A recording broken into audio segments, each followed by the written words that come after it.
Tes.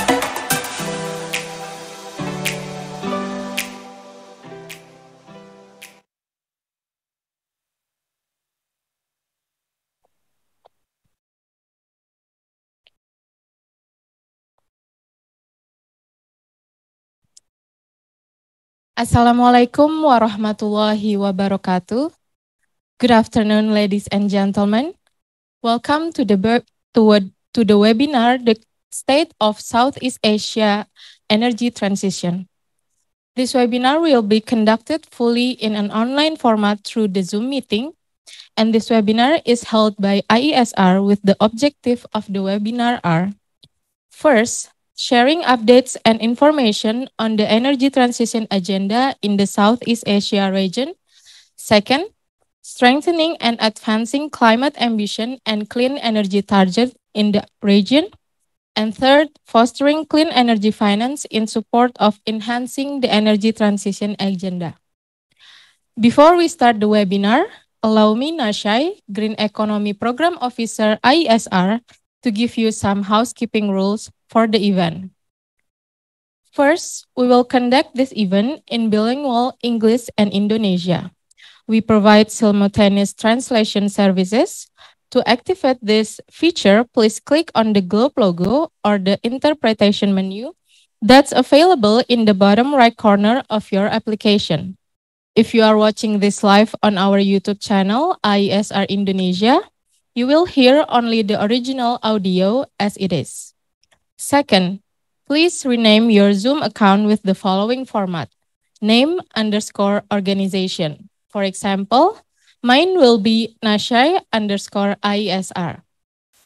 Third, if you would like to ask a question to one of the speakers during the webinar, please write down your question in the chat box and to whom your question is addressed. Or during the discussion, please use the raise hand features and follow the moderator leads. Fourth, we provide the virtual background for this event. We also have dropped the link on the chat, so please kindly use it. Fifth, during the webinar, all of the microphones will be disabled. However, please open your video. Sixth, all of the presentation materials will be uploaded in a link that will be shared in the chat box at the end of the event, and it will be available in our website in www.iesr.org.id. 7.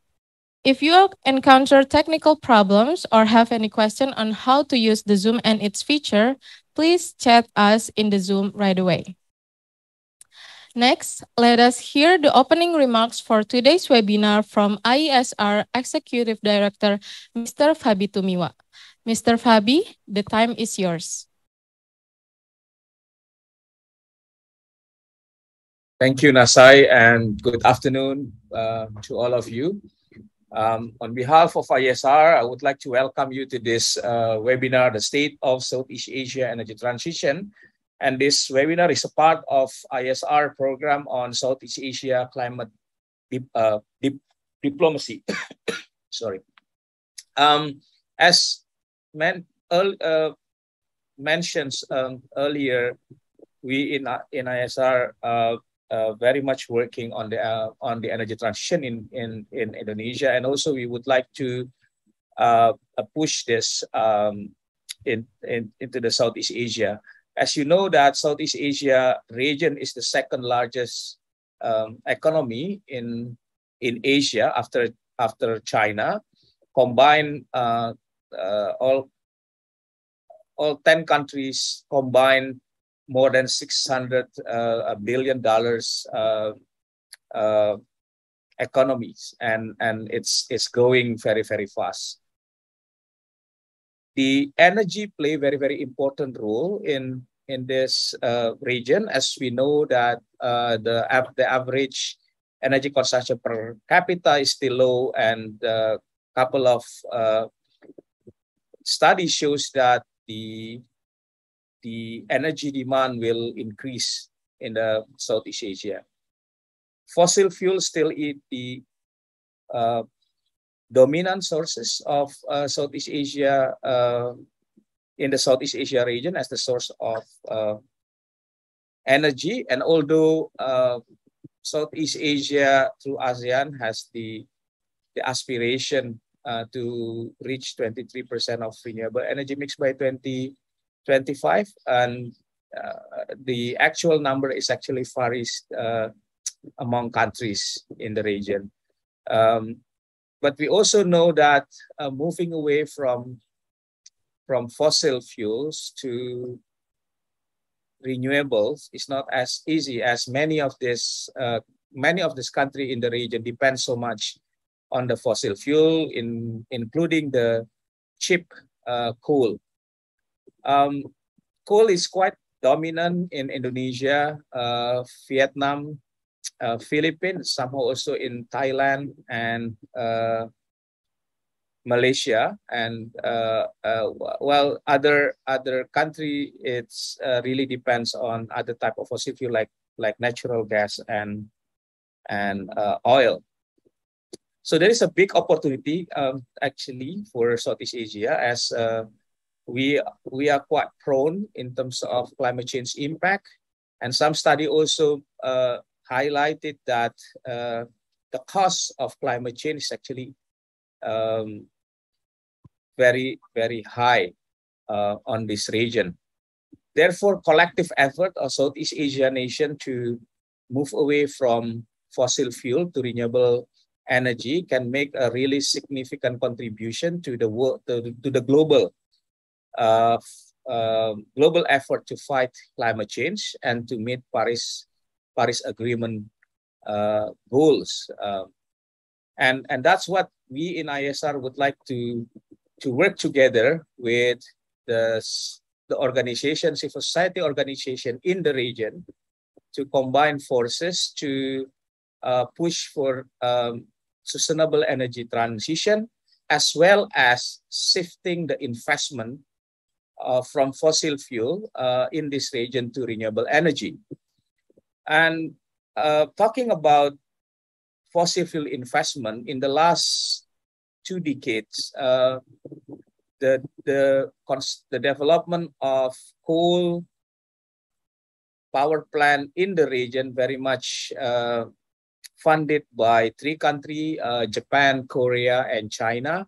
And in the case of Indonesia, through the Belt and Road Initiative, I think in the last 20 years, there are more than around 50 projects with related to the coal, with the $1 billion investment.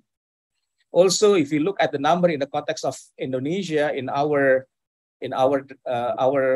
study shows that there is at least around 13 coal project funded by South Korean financial institutions, with a total around $14 to $15 billion in investment. And we would like to see this investment actually shift, as many of, again, the Southeast Asia nation, including in the country that participate today in this event, Indonesia, Malaysia, Vietnam, and Philippines, would like to see higher renewable energy share in their energy mix in the next decades. So hopefully, through this event, as a kickstart of ISR Southeast Asia Climate Diplomacy Program, we can work together and to shift the investment from these 3 countries, from coal to renewables. Lastly, I would like to thank to all speakers, my old friends, Anthony Tan from Malaysia, and also Bert Dalusung from Philippines, old colleagues that have been working together in the past few years. And also I would like to thank to Dong Jae Oh from SFOC, and Isabella Suarez from Center for Research on Energy and Clean Air. Thank you for your time and your willingness to share the situation in your country and provide us insight what's going on actually in your country regarding energy transition. We are looking forward to work closely with you and also with others. And with that, I would like to also thank to all participants and enjoy the webinar. Thank you. Back to you, Nasai. Okay, thank you, Mr. Fabi, for the opening remarks. Ladies and gentlemen, before we continue to our main session of the day, I would like to ask ladies and gentlemen in the Zoom meeting to kindly open your video so that we can take a picture together. So please open your video and give us the best smile for this afternoon. My colleague will help to take the screenshot of all of the participants and speakers in the Zoom meeting. Okay, so we will wait for you to open your video. Ready?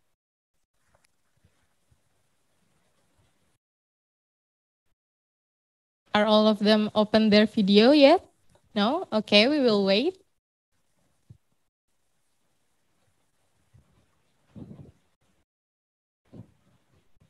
Okay? Okay, ready? 1, 2, 3. Okay, next style, please. Okay, 1, 2, 3. Okay, done? Okay, thank you for your bright smile for today. Next, we are going to our main event for today, which will consist of 2 sessions. The first session will be about energy transition updates in the Southeast Asia, specifically in Indonesia, Malaysia, Philippines, and Vietnam. The first session will be moderated by Ms. Lisa Wijayani, Program Manager Green Economy IESR.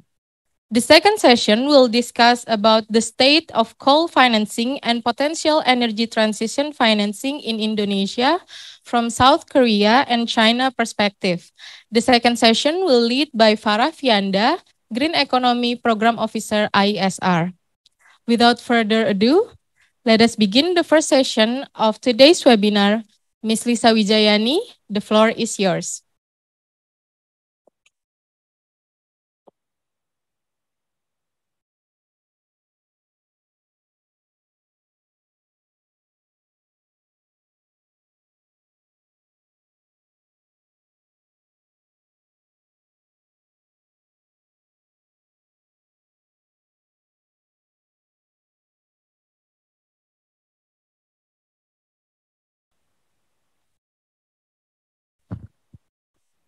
Hello. Okay. So good afternoon, everyone. Good day from Jakarta. I'm Lisa Wijayani, Program Manager Green Economy at the ISR. This session will be having 4 resource persons. As Fabi mentioned, we'll be having speakers representing 4 countries: Indonesia, Malaysia, the Philippines, and Vietnam. And they are all here already. So I think without further ado, I would like to just call 4 of them to say hi. So we have Dr. Handriyanti. Hello. Puspitarini from Indonesia, from ISR. Hello. Hi. Hi. And Mr. Anthony Tan from Malaysia. Hello, Anthony. Can you hear me clearly? Hello, yes. Okay, good. And the next one, we have Bert Dalusung from the ICSC, the Philippines. Hello. Hello. Okay, and lastly, we have Nguyen Thi Ha from the Green ID Vietnam. Hello. Nice to meet all of Hi. you. Yeah. Hi. Okay. Thank you for all our speakers. So, as mentioned by Fabi earlier, actually we have the targets for renewable energy in Southeast Asia, but at the moment the current state is not there yet to achieve the targets. So we would like to hear the updates from these 4 countries on what they are currently having in terms of achieving the energy transition in their country. So I would like to let Dr. Handriyanti Puspitarini from ISR to share the information, the updates in terms of the Indonesia energy transition updates. So Yanti will give you 15 minutes at maximum. And yeah, afterwards, if it's more than 15 minutes, I'll just stop you. Thank you. Thank you very much, Lisa. I will share my screen.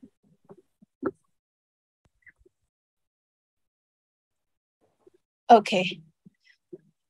So is my screen visible already? Yes. Okay, thank you very much. Yeah, good afternoon, everybody. My name is Handrianti Diapuspitarini. I'm a senior researcher in renewable energy from ISR. And in this occasion, I will talk about the updates on energy transition in Indonesia. Oops. Okay, before we go into the details about technologies, economics, and social updates, I would like to present you the explanation about the current condition on the energy and climate policies. So Indonesia's government has updated their NDC with the target that are still similar as the previous one, which is greenhouse gases emission are lower by 29% voluntarily or 41% with the international support. But based on the study from Climate Action Tracker, apparently these targets are not that ambitious because if worldwide follow this target, global temperature rise will exceed 4 degrees Celsius by 2100. And Indonesia also has a long-term strategy document with the net zero emission target in 2060 or sooner. But there's still some share of coal-fired power plant with the value of 38% in the primary energy mix, which 78% of them is equipped by CCS that may cause more investment needed to reach this target. We do not have new energy policies, so we still use the current one. And this energy policy state the target of new and renewable energy share is 23% in 2025 and 31% in 2030. But last year, the share of renewable energy in the primary energy mix is only 12%. So with the current slow renewable energy growth, this target will be achieved only 15% in the next 3 years and 23% in the next 7 years based on ISR study. Apart from those energy and climate policies, last year, Indonesia government had already launched several policies, regulation, and commitments to support energy transition in Indonesia, such as new National Electricity Supply Business Plan or RUPTL, which there will be an additional 21 gigawatt of renewables, and renewable energy share is planned to be 25% in 2030.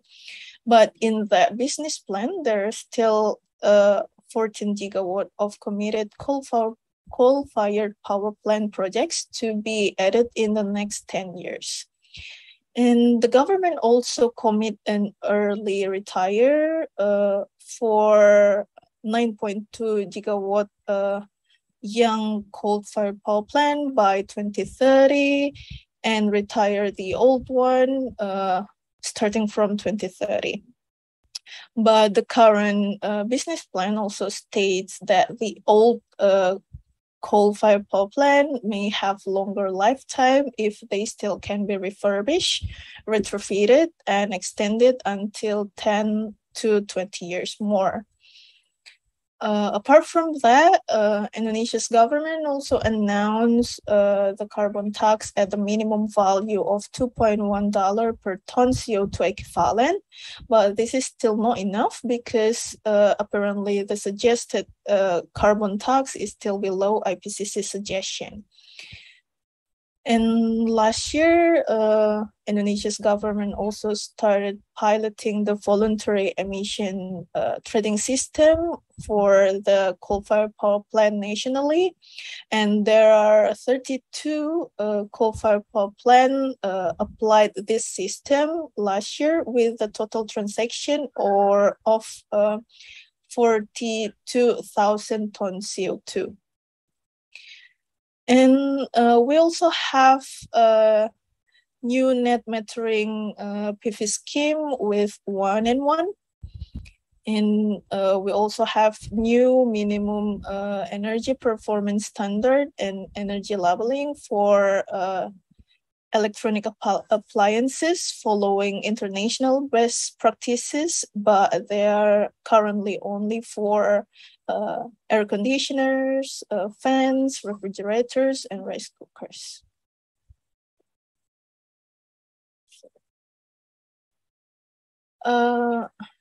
In the coal production itself, as documented from January until last month, the production has already been almost 300 tons, 300 million tons, I mean in here.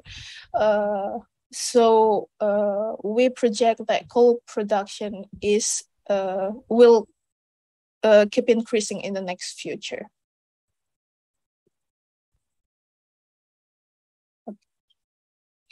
In the primary energy mix itself, coal, oil, and gas still dominates the primary energy mix.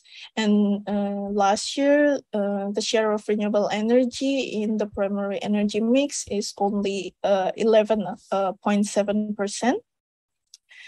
And you can see in the right graph in here, you can see that the share of coal keep increasing, especially if you see the trend from 2013 until 2021.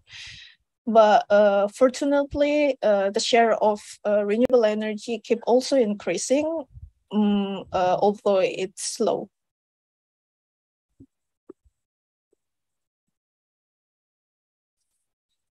Indonesia itself actually has a huge potential of renewable energy. Based on the study from AMIMR, we have the technical potential of renewable energy more than 3,000 gigawatts. And based on the study of ISR itself, we have more than 7,000 gigawatts of technical potential of renewable energy. But until last year, it is only used optimally for around 11.2 gigawatts.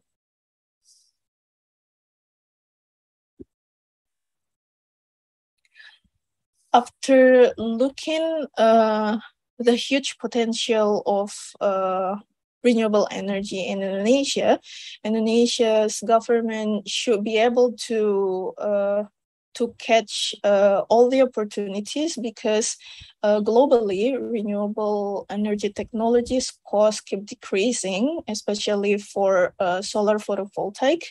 That will cause the generation cost in Indonesia decrease also. The recent lowest PV project bidding offered for around 4 cents US dollar per kilowatt hour, compared to the coal average generation cost for around 5 until 7 kilowatt hour.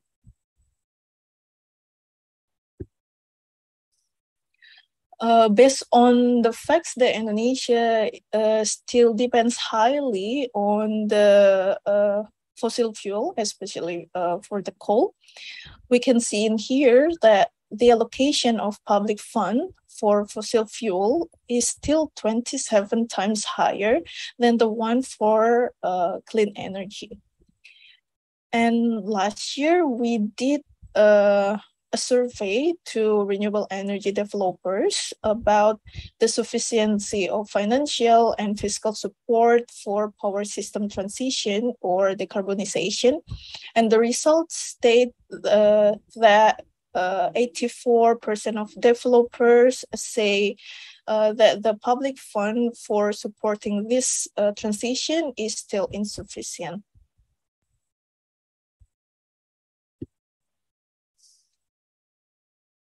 In the sector of investment itself, we actually need around 20 until 25 billion of annual investment to decarbonize energy system in 2050.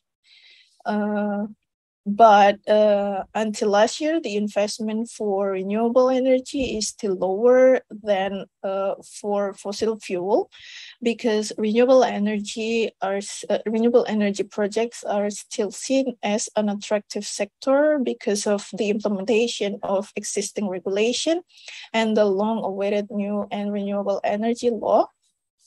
And also for having a renewable energy project in Indonesia, it takes a long time to get the permit. And also it has a complex procurement mechanism.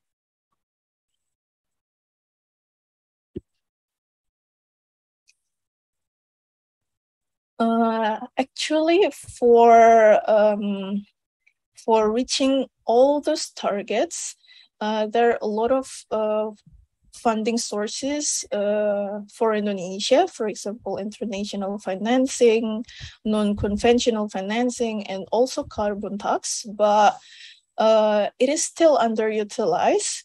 And based on our survey to the renewable energy developers, they said that local banks actually provide the credit for renewable energy projects, but the interest rate is still high.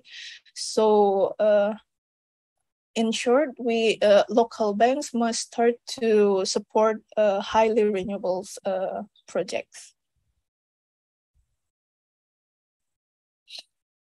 Dr. Yanti, you have 2 minutes to wrap up.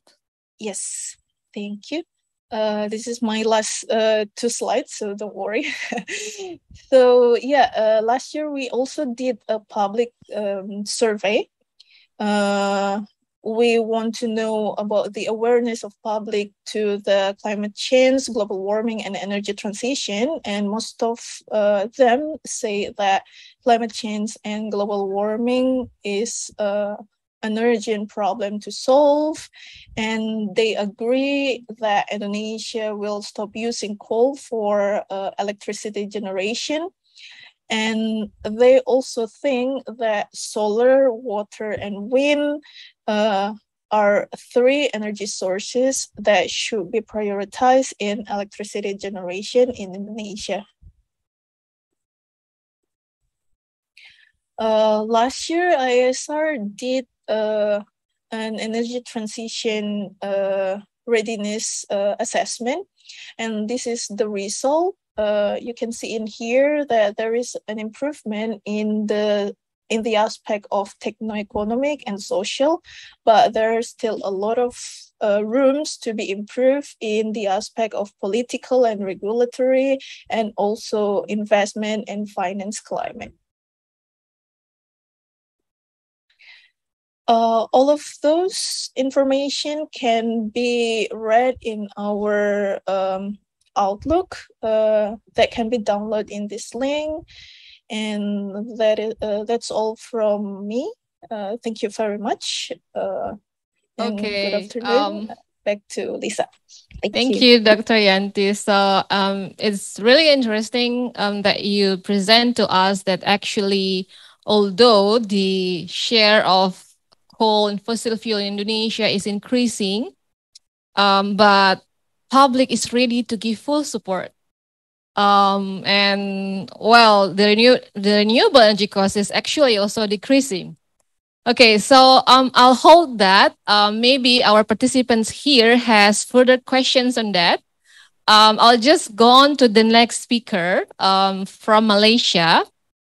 Maybe Pak Anthony can share the updates from Malaysia, whether the situation is the same, whether it has maybe better situation than Indonesia or other countries. So please, Pak Anthony, we have 15 minutes for you to share your updates. Okay, thank you very much. Do I share my PowerPoint from where I am? Yes. Okay.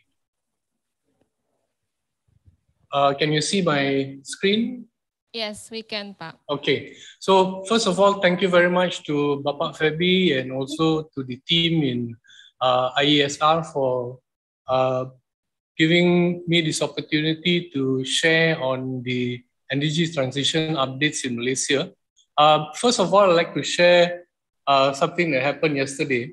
The UNGA declared that everyone on the planet has a right to healthy environment. This is something which never has been done before, but it happened. The General Assembly said climate change and environmental degradation was some of the most pressing threats to human future. It called on states to step up efforts to ensure their people have access to clean, healthy, sustainable environment. The sad thing is the resolution is not legally binding on the 193 UN member states.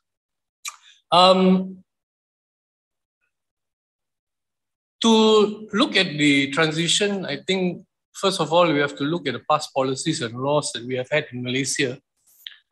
We started off in 1974 with the Petroleum Development Act.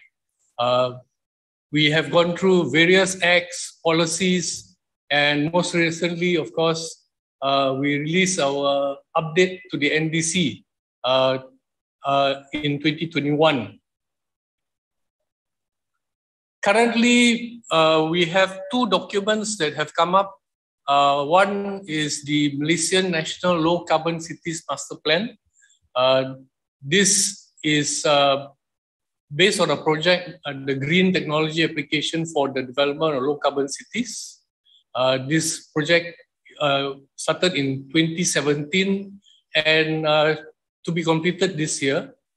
And the project basically is looking at the development in Malaysia for cities through policy support, awareness, capacity building, and demonstration projects. The master plan document was originally published in 2020. It recognizes that cities and the process of urbanization contribute significantly to the increase of GHG emissions. Now, interestingly enough, this document specifies absolute reduction of greenhouse gas emissions. In both the 2015 INDC and 2021 NDC, Malaysia referred to the reduction of greenhouse gas emissions intensity as a percentage of GDP. So one is absolute, which means we have to reduce in absolute value, but in the emissions intensity, we are actually allowed to increase our total amount of greenhouse gas emissions. So this is a totally different approach. This master plan looks at a total of 33 local or regional authorities, and the target cities are those that exceed 300,000 residents as per 2010 census data by the Department of Statistics Malaysia. The target is for these cities to achieve net zero emissions by 2050. And this is the managing implementation with the Malaysian Climate Change Action Council all the way down to local level. The other document is called the Malaysian Renewable Energy Roadmap, or MICE-RER, published in 2021 by the Sustainable Energy Development Authority of SEDA Malaysia, and is based on a study funded by the Malaysian Electric Supply Industry Trust Account, or MASITA Fund. Experts from the Asian Development Bank, ADB, and the International Renewable Energy Agency, IRENA, participated in peer review. The renewable energy plan has actually been moving from the 8 Malaysia Plan 2021 to 2025. when it was called the Small Renewable Energy Power, or SREP program. It went on into the 9th Malaysia Plan, where it was then moved into the Malaysia Building Integrated Photovoltaic, or MBIPV project. And the 8th and 9th plans actually prepared the way for the National RE Policy and Action Plan in 2010. The National RE Policy and Action Plan paved the way for renewable energy development in the 10th Malaysia Plan. So there has been a progress from the 8th, 9th to 10th Malaysia Plan. During this period, the Renewable Energy Act 2021, or here locally known as Act 725, and the Sustainable Energy Development Authority Act 2011 were enacted. So this is where SEDA Malaysia actually was developed. A feed-in tariff was also introduced and implemented in 2011 to catalyze the growth of grid-connected RE in Peninsular Malaysia, Sabah and Labuan. Just to echo what the earlier speaker mentioned, we also have instituted the Net Energy Metering, or NEM. The initiative to promote RE progressed further under 11 Malaysia Plan, which just completed in 2020. So we looked into large-scale solar, LSS, net energy metering, NEM, and self-consumption programs. By the end of 2011, the 11 Malaysia Plan, the growth of RE capacity in Malaysia has been substantial, from a base of 53 megawatt of RE connected to the grid between 2001 and 2009 to a total of installed 1.6 gigawatt between 2011 and 2015. By December, the cumulative would have reached 8.45 gigawatt with the inclusion of all RE resources. Energy policies in Malaysia have revolved around energy security through gradual fuel diversification and promotion of renewables in the 5th fuel policy. In 2018, primary energy policy was dominated by natural gas 41%, crude oil 26%, coal and coke 22%, and petroleum products 44%. Renewables contributed approximately 7% of primary energy supply in 2018. Now, let's look towards the 2040 and 2050. The power generation installed capacity by fuel share for Peninsular Malaysia, we are looking primarily at RE, coal, and natural gas. You will see that as coal reduces, natural gas and RE will take up more percentages. And it is calculated that by 2031, the projected take off the power generation sector in Malaysia in correlation of carbon emission intensity projection for that sector, gas will be contributing to a large amount of reduction of carbon emissions. This is just to show that hydrogen can be used to reduce the amount of carbon that is being used within the natural gas. Now, in June 2021, Malaysia's Minister of Energy and Natural Resources presented Malaysia's Energy Transition Plan until 2040 at the ASEAN Minister of Energy meeting. Two key highlights were Malaysia's increased energy target of 31% by 2025 and 40% by 2030 from the target of 20% by 2025 and set in 2019. And the statement made that Malaysia will not be building new coal power plants, And on the 27th of September last year, our Prime Minister, Datuk Seri Ismail Sabri Yaakob, said Malaysia remains committed to its target of becoming a carbon neutral nation as early as 2050. In conclusion, we've got lots of policies and acts. I think Indonesia also has a similar progression in general, not just in terms of energy.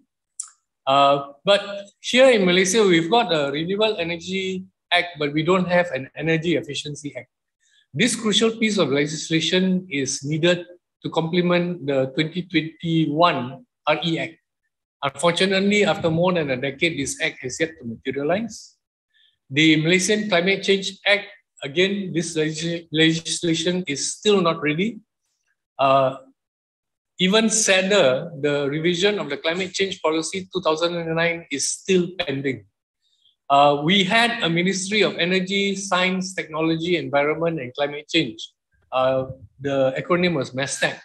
But unfortunately, this ministry only existed for 22 months. So now we do not have a ministry called the Ministry of Climate Change. Many energy-related acts and policies, Malaysia needs a holistic national energy policy. An energy ministry needs to be created to encompass all forms of energy. Our national petroleum company, Petronas, does not answer to any ministry. It does not even answer to Parliament that created the entity. It reports directly to the Prime Minister's office. So this is something which it has been troubling us ever since the company was formed. And finally, sustainable transport is closely related to sustainable energy. Malaysia needs to evolve or transform the national automotive policy into a holistic national transportation policy to reduce our transportation energy usage. I'd like to end with this anecdote. Our petrol price in Malaysia for RON 95 is basically at RM2.05, when I think everybody knows that the market price should be about double that, RM4. If tomorrow the price of RON 95 were to go into market pricing, you will find that the cars will disappear and all the public transport will be full of people. I'll end my short sharing here. Thank you very much to Institute for Essential Services Reform, IESR, because I come from a all-party parliamentary group, Malaysia. It is a creature of parliament, and our focus is on sustainable development goals. This is one group that has both members of the government, parliamentarians, and also opposition. And I'm very proud to say that we have achieved much. We have even reported our activities and successes at the high-level political forum that just concluded in New York. So thank you very much. Thank you, Anthony. Actually, I have a short question. Maybe you can answer it in just a short. Sure. Generally, do you think that the current strategies, all the acts that you've just mentioned, is making Malaysia on track to achieve the 31% renewables by 2025? Okay, this is my personal opinion. Yeah. Okay. Before we had a change of government, the renewables had nothing to do with large-scale hydro. But since the ASEAN energy ministers adopted a position that large-scale hydros would be included under RE, then we are actually on track to achieve it. But because I come also from an NGO background that fought against having large-scale hydros, particularly in Sarawak, the idea of using large-scale hydros to achieve the RE quotas is a bit questionable. At best, it's a bit questionable. At worst, it is actually abusing the actual definition of renewable energy. Thank you. Okay, thank you very much, Pak Anthony. Okay, then we'll move on to the next speaker from the Philippines. So we have Bert Dalusung from the Institute for Climate and Sustainable Cities. Hello, Bert. So yeah, just yes, like the hello, others, Lisa. hello, just like the other speakers, maybe if you can give a concise presentation, maximum 15 minutes, so we can have a discussion afterwards. So please, I'll give the time for you now.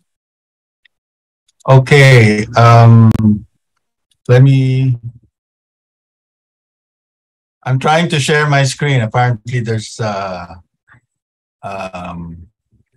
you share your screen? yes, I'm sorry, but let's see.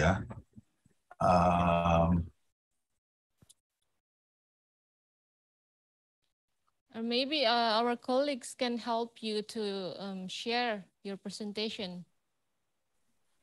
Yes. May I request that the next presentation be made, and let me fix this, and okay. If that's fine. Okay. So we have Nguyen Thi Ha, Miss Ha from Vietnam. So you don't have presentations, right? But if you could just verbally share the current updates in Vietnam in terms of achievement on the energy transition. So I'll give you like 15 minutes maximum if you could share that to us now. Please, Yes. Miss Ha. Yeah. So I have a short presentation. So you have it. Okay. Yeah. So I prepared a short presentation about the updates on energy transition and climate change policy in Vietnam. So thanks for your invitation. And today I would like to share about from the outside with some updates about the policy related to the climate change and energy transition in Vietnam. So you know that Vietnam also have the commitment in the COP26. We win toward to net zero in 2050, and from the action of the Prime Minister of Vietnam. So we also have a lot of the change about the policy related to the climate change and energy in the Vietnam.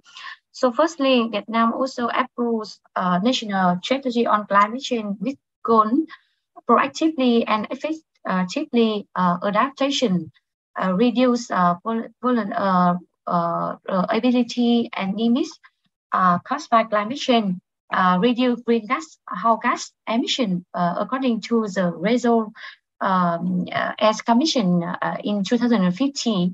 And we also have how to say the actively and responsibility contribute to the international community in the Earth climate protection system.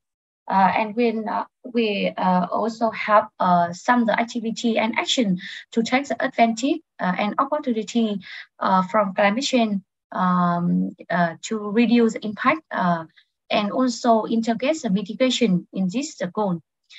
And Vietnam also help the NDC with the commit reduce the 9% of CO2 emission with initial resource and 27% with the supported from international source.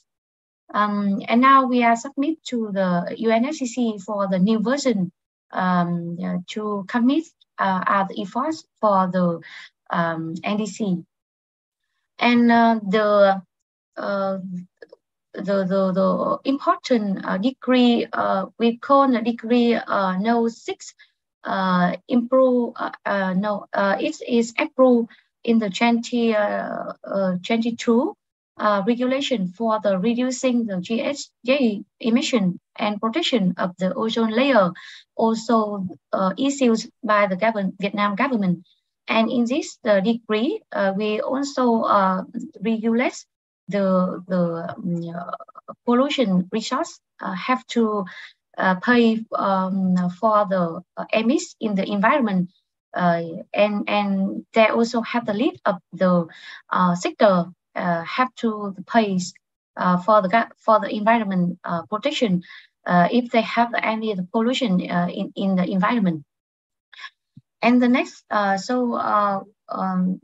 in the June of the 2022, the World Bank also opened and launched the report we call the National Report on Climate Change and Development for Vietnam. And they also give the carbon denialization pathway if Vietnam want to get the net zero 2050. And the report also opened a lot of the opportunity and challenge for Vietnam. And so that's bringing Vietnam to net zero carbon emission by 2050. Substantial investment are required in energy and transport, agriculture, and industry in Vietnam. And sectoral investment should be supported by carbon pricing adjustment which should change behavior and help finance the transition. Example, increase the carbon tax and carbon dioxide equivalent in 2030, 2040 would generate maybe after the 80 billion US dollar in revenue in Vietnam. And supporting the measure will enable the net zero objective without slowing GDP growth. And total financing needs for the decarbonization maybe is around 114 billion US dollar for periods from the 2020 to 2040 to support the energy transition, maybe about the 60 billion US dollar. And for industry, transport and agriculture, maybe is 11 billion US dollar. And for supportive social program is around 30 billion US dollar.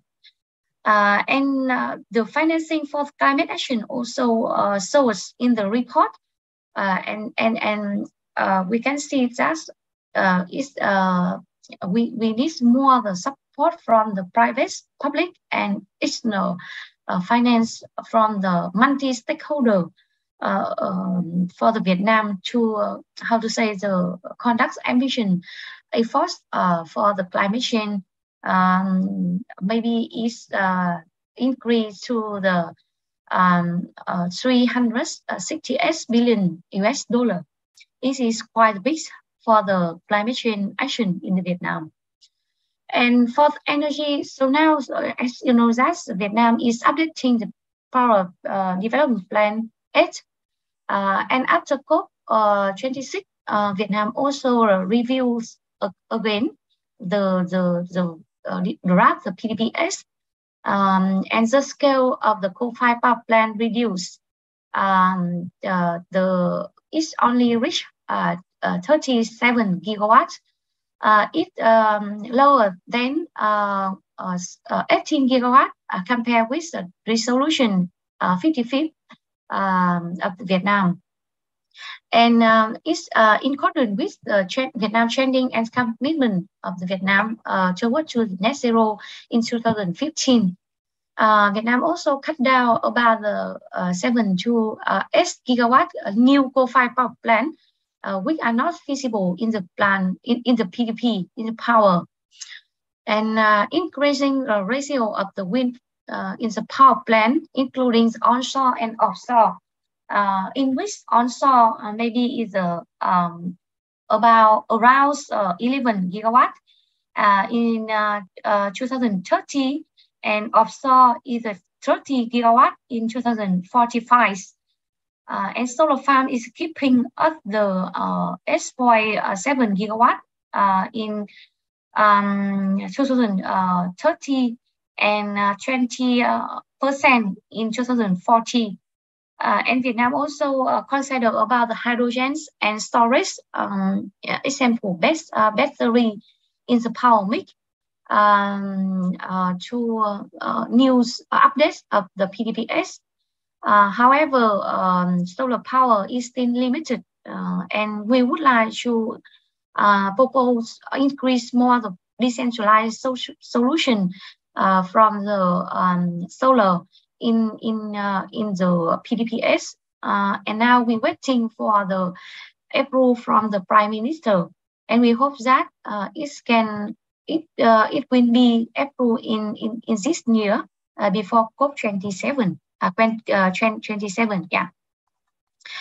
And Vietnam also have the news the decision on the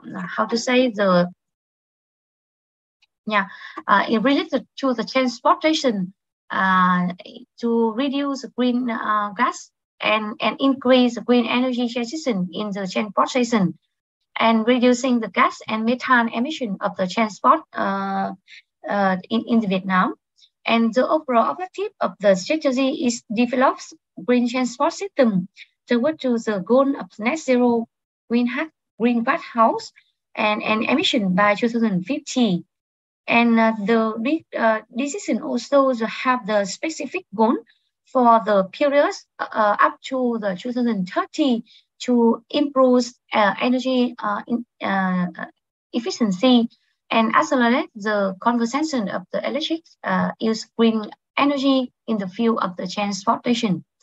And in this degree also open more the opportunity to change the technology and physical resource to meet level of commitment in the NDC and the goal reduction Vietnam methane emission towards to the net zero commitment. And in the period up to the 2050, Vietnam also commit 100% replace bus vehicle in the transportation system of the Vietnam. And we also all have the chain equipment and infrastructure to use electric and green energy toward to the developments net zero in 2050. It is the big efforts of Vietnam on energy and other sector to toward to the commitment on net zero. And for green ideas, so I would like to share some of our action now we conduct in this year. We still continue to promote the decentralized solution to increase energy access for the electricity community in Vietnam and contribute to energy efficiency for on and off-grid area. And the second, we also cooperated with a partner to develop scenario 100% in Vietnam. And estimate that it will be complete and published in the December of 2022. I mean that this year we will publish this scenario. And the third, we continue to organize some of the awareness raising for youth on clean energy and climate change in Vietnam. And we still cooperate with the multi-partner to conduct research on the renewable energy efficiency, and vehicle electric technology to support for the partner and for the government in Vietnam. And we hope that with our contribution, so we can make more the change in the policy and pathway for Vietnam toward to the net zero commitment, and we can have the most efforts and has more the connection with the other partner in the area and international level to support for Vietnam and region to reduce coal-fired power plant and increase renewable energy in the power mix toward to green energy and green transition in region and in Vietnam particular. Yeah, it is some updates from us for the Vietnam situation. If you have any questions, so I would like to feedback and answer in the discussion. Yes, just so thank you. Thank you, Ms. Ha. Yeah, I forgot to mention that you are coming from the Green ID, Green Innovation and Development Center of Vietnam. So thank you for your presentation. I can see that actually, well, in my opinion, I think Vietnam has strong ambition to achieve the target for renewable energy as well as the net zero emission target. But I have one question. Well, I hope I'm not taking the time for our participants to ask question later on, but it's very intrigued to know, as you put in your presentation about the social programs related to decarbonization. So it's about 33 billion. So if you could just in a short explanation, informing us, what's that? I mean, in terms of this decarbonization strategy.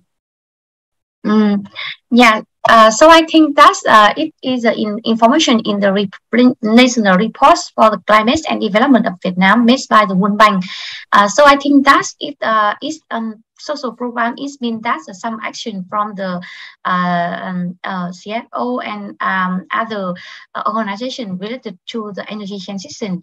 It include the, how to say, the support for the NGO to conduct the awareness raising, dialogue, workshop, and advocacy, and grant for the how to say, the installation of the renewable energy model for the community to adapt with the climate change. I will share the report for all of you to have more the how to say, the review and understand about the which is what is this in the report. Yeah. Okay, thanks a lot, Miss Ha. So now we are moving to Bert. Bert, are you able to I'm share back, yes. Yes, I think I'm able to share. Sorry about that. Then, yeah, please start.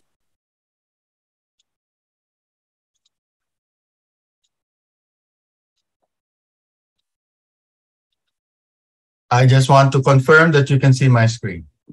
Yes, we can see. Okay, thank you. Let me go right to it. This is the energy balance table of the Philippines. I'd just like to point out we have a broad range of energy, but biomass remains to be a very significant part of our energy mix. So you can see a lot of residential use for biomass, and also biodiesel and bioethanol used in our transport. Now, I emphasize that because if you look at a simplified energy balance table here, and looking at the three major sources of electricity: coal, natural gas, and renewable energy, similar, I believe, to Malaysia and even Indonesia, we are seeing that actually renewables, as far as primary energy supply, it's 33%, compared with coal of 29%, natural gas only 6%. But if we see the energy as it faces the consumer, half of that, 49%, is really oil, and primarily in our transport sector. Oil in transport in the Philippines is actually bigger than the entire electricity sector. So, as far as the country is concerned, the key policy action is to move the transport sector away from oil. Now, however, if we go to electricity, in the Philippines, electricity generation is dominated by coal. We import a lot of our coal from Indonesia.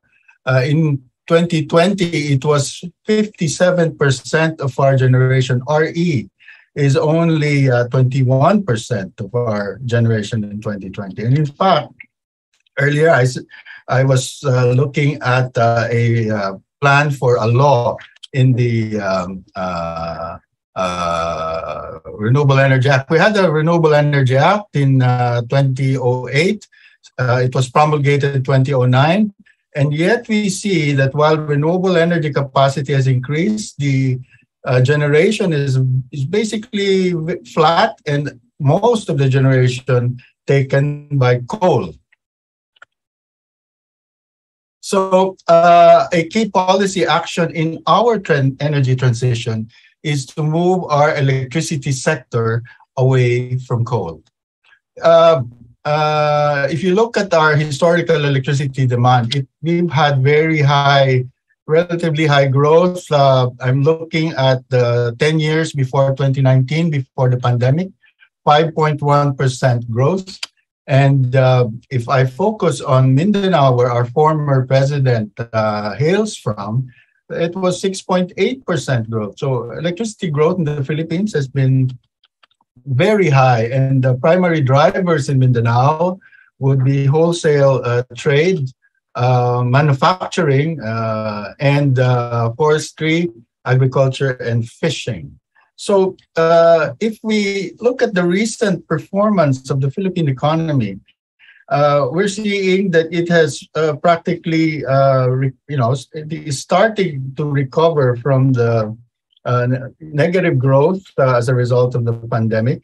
In the last 4 quarters, we're seeing very high positive growth rates from 7% to 12.1% here.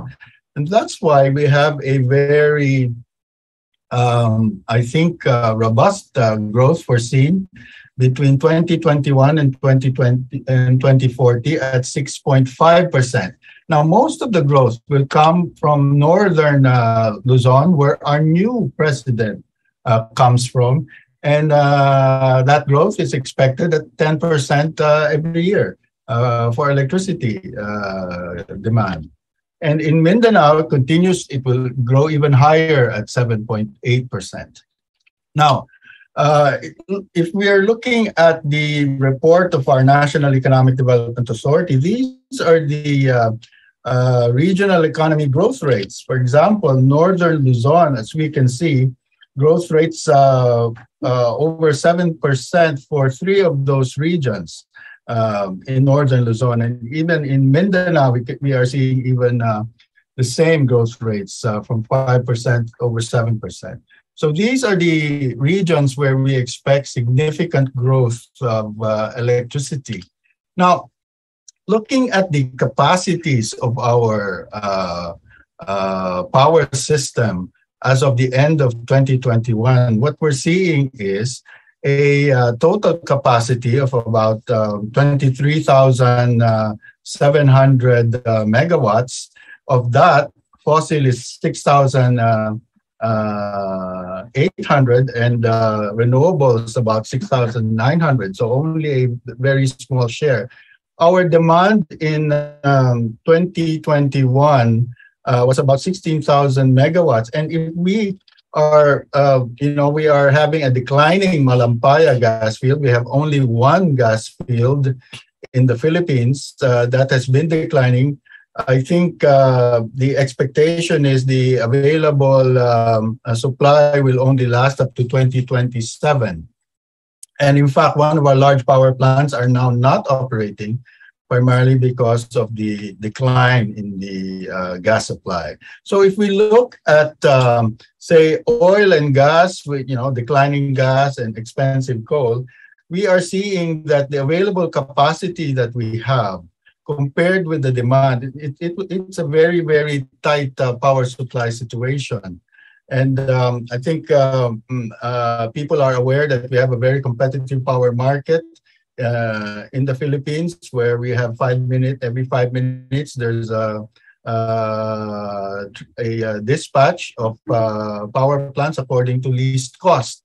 And what we are seeing, as I look at the January 28-29 period, when supply and demand are practically equal to each other. In fact, in those 3 sections,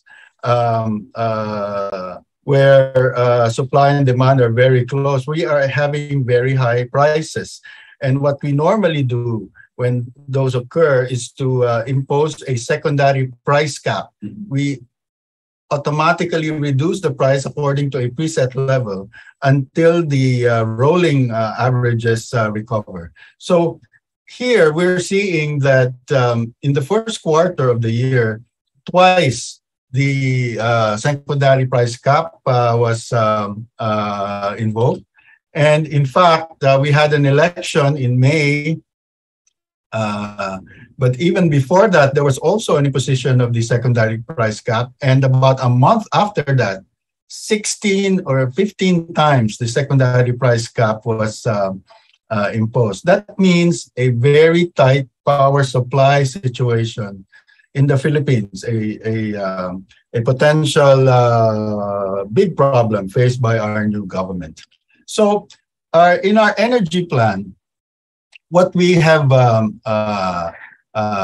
seen is the previous government has made a shift from an initial technology neutral approach. It is now, it shifted to a transformative direction, according to the Philippine Energy Plan, towards a clean energy future. So aggressive renewable energy. In October of last year, there was the moratorium on new coal power plants.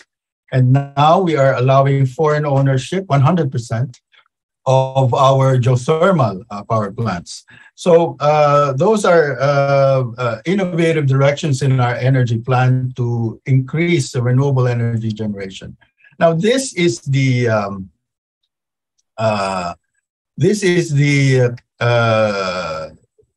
two reference, the two scenarios of our Philippine Energy Plan, a reference scenario, and something for the first time that we're having a clean energy scenario where we are focusing on having a renewable energy share of 35%. Remember, we're about 21% now, 35% by 2030, and 50% by 2040, along with the other measures that that we have here. For example, 10% penetration rate of electric vehicles, energy conservation. We have a recent law on energy conservation.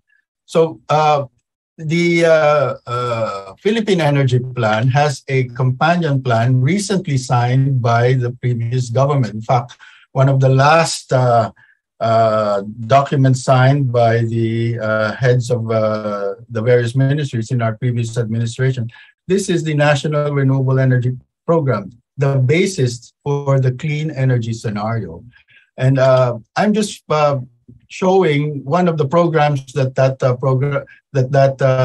plan had, and that is the feed-in tariff program. We have a feed-in tariff program, and now there are only the hydropower installation target of 250 megawatts remains to be filled. All the previous targets for wind, solar, and biomass have been filled, and in fact, I note that for solar, for example, even though we only had 500 megawatts of installation target, over 800 megawatts were built. Now in the Philippines, all new power plants are built by the private sector. Our law prevents government from making direct investments in our power sector. So whatever we do by way of policy, it's to encourage private investment in our power sector. So that FIT has reduced the cost to consumers, even though it's highly controversial because it appears in our electricity bill as a separate item. But what it actually does is prevent the dispatch of more expensive oil capacity in our system. So it has reduced the cost. And in fact, I'm showing in the Philippines, we do not have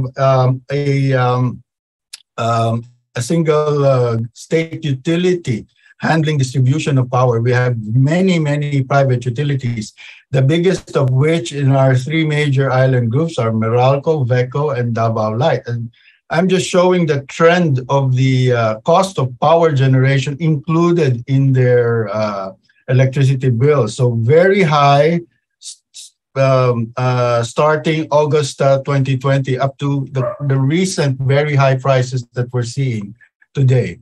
Now, if we look at the coal components of those costs, then it's actually even higher. Because in the Philippines, what we have is automatic fuel price pass-through based on certain recognized international benchmarks. For coal, it's the Newcastle Coal Index. And for oil, it's typically Dubai crude. And as we can see, roller coaster ups and downs are directly reflected in the cost of our consumers. So these prices will continue. Yes. Can you wrap up in 2 minutes? Yes, I will. Okay. So this is my last slide. The highlights of our president's State of the Nation address. He said we have to build new plants and we have to focus on renewable energy. He cited onshore and offshore wind, where we have 255 gigawatts of potential. Gas is only an interim, and we are just re-examining our strategy on nuclear. It's renewables that are at the top of our climate agenda. And finally, examining our transmission and distribution system to fully accommodate the kind of distributed renewable capacities that we expect. So I end with this slide and happy to answer any of your questions. Thank you, Bert. Well, you gave us very nice data and graphics there. Well, and so it's also interesting to know that you only have one gas in the Philippines, yes. right? One field, yes, that's correct. Okay. Well, I would like to let participants to ask. I have question, but I will keep for later on. We have a question here for all the speakers. I think because the next session, although we are going to talk about the financing or investment, but that's going to be specifically for Indonesia. But we have a question from our participant. Well, let me read it. So for all speakers, what do you think about coal early retirement? For example, the ADB ETM program. Do you think it is going to work for ASEAN? What are the bottlenecks? So I will start with whoever is ready. If not, then maybe can be from Dr. Yanti from Indonesia. Yep. Okay. Thank you. Thank you very much for the question. Well, first of all, the challenges for retiring early coal-fired power plant is the government keep discussing about the advantage and disadvantage for doing this in the economic aspect, because in the case of Indonesia, we depend a lot on the coal fired power plant, and some of them are still in the young age, which is like less than 20 years old, and they're still thinking that they're still seeing this power plant with the high capacity factors and efficiency because they're still young, and that they can be used as a base load. So that's why like they're still having like a hesitancy to do this, and that's why like Indonesia has in mind only 9.2 gigawatt for retiring early this power plant. But actually this power plant, if we move from this power plant to the renewable energy, for example, we can have the price per kilowatt hour way cheaper, and we have less impact on the environment, environmental changes that if we compare it, for example, with the coal-fired power plant, we have like less emission and less like health problems, something like that. So yeah, those are the bottlenecks for retiring early coal-fired power plant in Indonesia case. Okay, thank you, Dr. Yanti. So I'll move on to the next one. Probably Anthony, you want to continue to answer? Thank you. I think can you hear me, Madam? Yes. Okay. I think the one point that was brought up by our Indonesian speaker is very pertinent. Can we actually close down coal-fired plants earlier and not get into a situation where our base load is not properly taken care of? If the grid is not able to handle the fluctuations of the base, we will have a problem. Especially, everybody talks about renewable energy as if it's renewable 24 hours a day.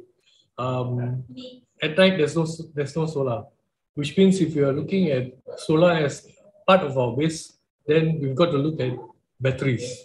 And batteries are not the most environmentally sound system.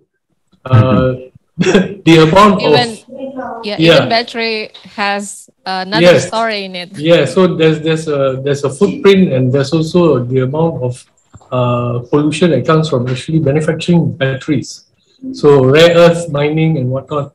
In Malaysia, we have our own liners in Gebeng near Kuantan, and that's another issue. We all want to have batteries, but nobody is willing to have the battery rare earth being processed next to their house. So not in my backyard. Cutting down on coal-fired is good But we also have to look at our base. If our base energy is not configured in the proper way, it will create problems. Sorry if I'm taking a bit of time, but even if we move everything to our transportation and move it all to EV, will our grid be able to take high charge rates from the EVs? Probably not. And especially Malaysia, in a way, we are in a slightly better position than island nations, because you are dependent on production of electricity based on your island's needs. To transfer the production from one island to another island may actually be more expensive than building a power station. So these are considerations that we need to look at. Thank you. Okay, thank you, Anthony. Next one, maybe Bert or yes. yeah. Okay. Happy to comment on the ETM. I think as far as the ETM yes, is concerned, you know, we have a very market-based power system in the Philippines. We do not have to retire those coal-fired power plants. I'd like to see them compete for dispatch in our market. Now, what do we do with the monies of the ETM? Then we support renewables. We fund them. We provide green finance for renewables or even batteries. Now, in the Philippines, we have solar, wind, geothermal, and hydro, which together provide enough of the generation profile that we need. In fact, I think we are unique in Southeast Asia for having unreliable coal-fired power plants, as we reported in the case project. They're unreliable because they ramp up and down. They perform intermediate function in addition to base load. And because of that, can you imagine the impact to the grid of a large base load randomly shutting? That's why in the Philippines, I believe we have the grid stability built in because we've had to deal with these random outages of our coal-fired power plants. So I believe that grid capacity in terms of more renewables are already there. And in fact, a previous study has indicated we can go up to 50% RE. No, from 21%, we can go under the current transmission infrastructure. And that's because we've had to deal with those random coal outages. So ETM, spend it elsewhere. Do not retire coal plants. Let them compete. I think they'll lose badly. Okay, thank you, Bert, for your comments. So, Ms. Ha, do you have comments on that? Oh yes, so I think the Vietnam have some of the same point with the Indonesia and Philippines about the retired coal-fired power plant. Before we see that, the Vietnam we have some of the old coal-fired power plant, but now with its they are still operating, and now I think that from the COP26, the Vietnam government also help the phasing out plan for some of the oldest coal-fired power plant, and at least we have the plan for the change some of the new coal-fired power plant which is not feasible in the power plant by the LNG source and renewable energy solution. And I think that's for retire some of the power plant is maybe spend a lot with the finance, and we need more support from and efforts from the government to how to say that to resay the close or the phasing out is maybe is not sensitive in Vietnam, but I think we can make it in the next year 10 or 20 years. Because it needs more time and intensive the plan to the close coal-fired power plants, and we need also have the plan for the which is the energy source we install for the coal-fired power plant if we want to change. Also in Vietnam we have the hydropower and we have the renewable energy in the power mix. but it's quite complicated.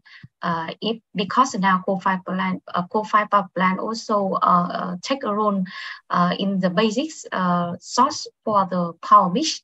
So how we can change it is the difficult and need to consideration more in the future. Yeah.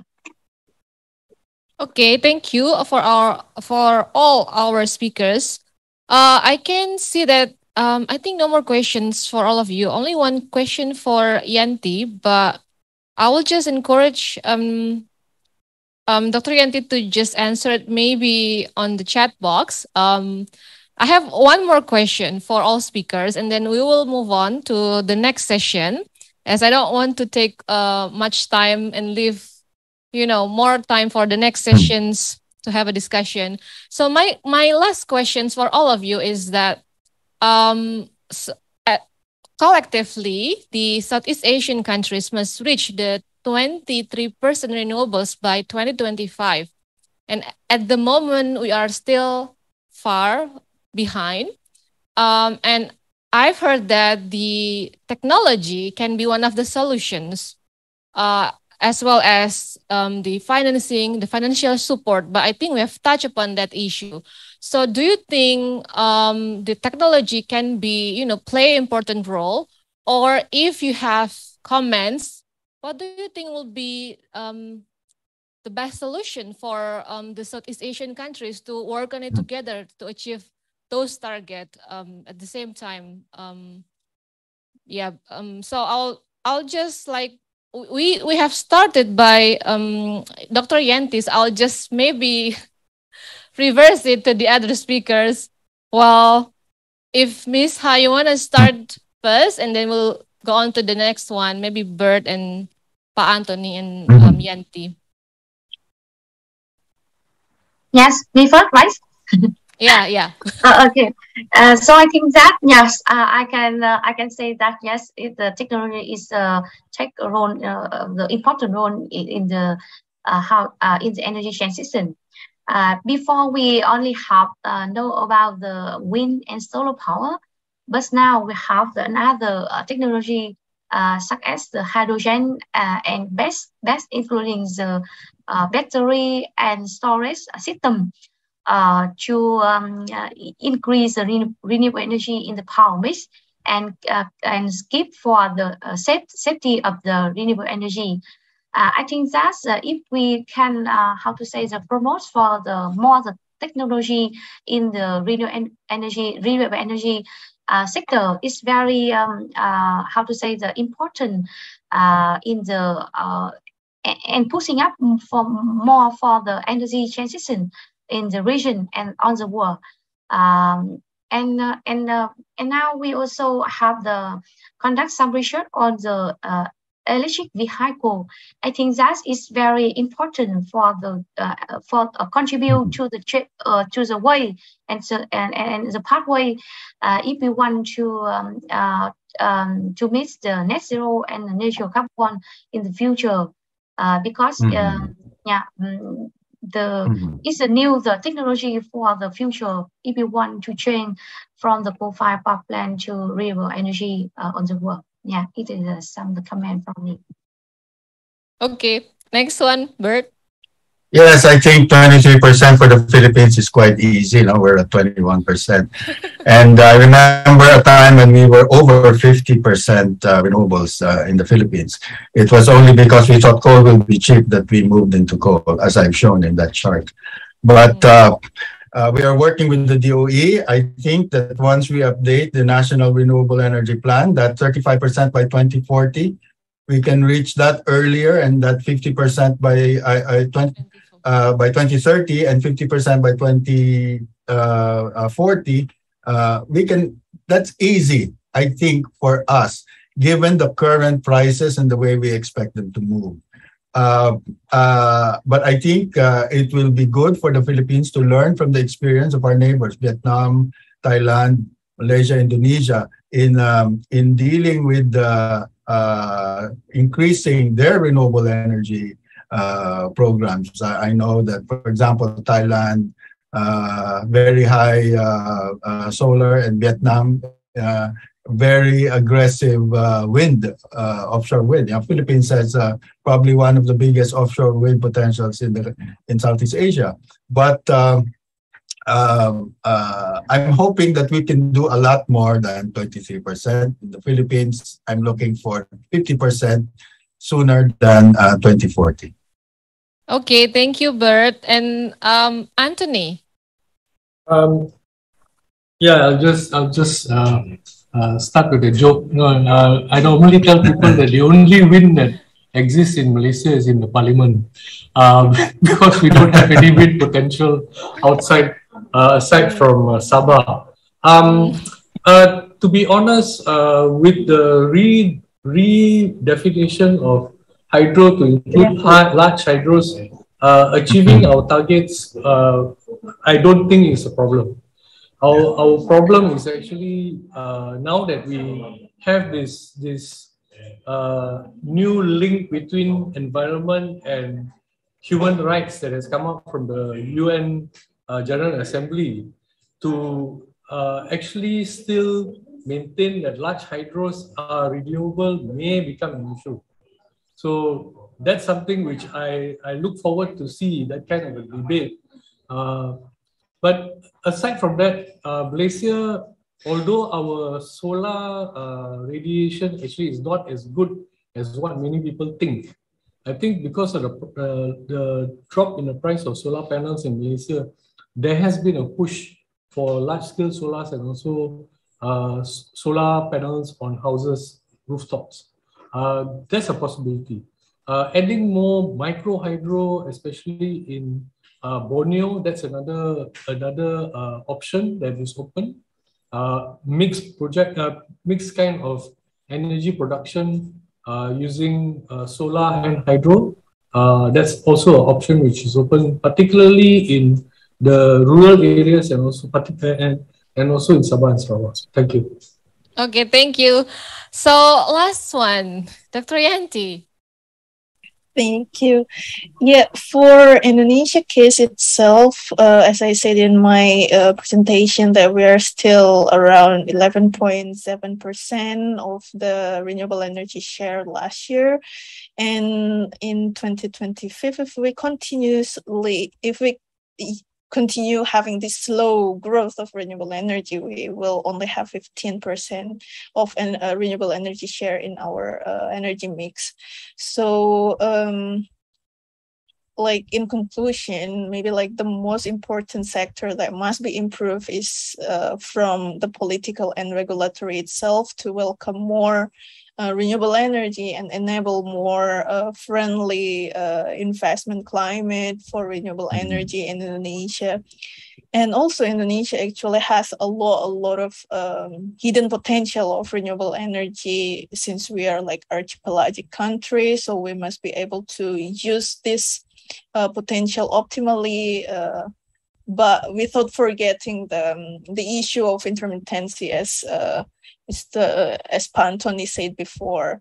And we also must be remember that along the way the price of electricity per kilowatt hour can be lower from renewable energy. That is proven by the LCOE of solar is now around 90% lower than the last 10 years. And also for the wind power, the LCOE is like 70% less than the value in the last 10 years. So we must welcome more on the research and development on this technology. Okay, so I guess we are waiting from you to share those research and development if it's ready. Okay, so we are coming to the end of the first session. I would like to thank for all our speakers. If participants can give a round of applause online to our speakers. Okay. Yeah, so I will bring you to the next session, session 2, that will be moderated by my colleague, Farah Fianda.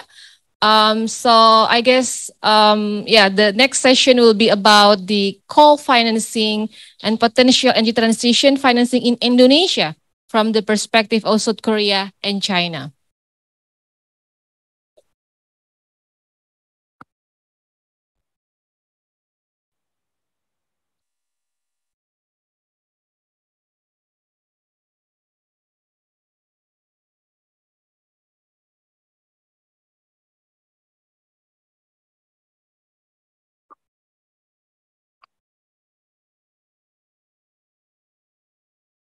Yes.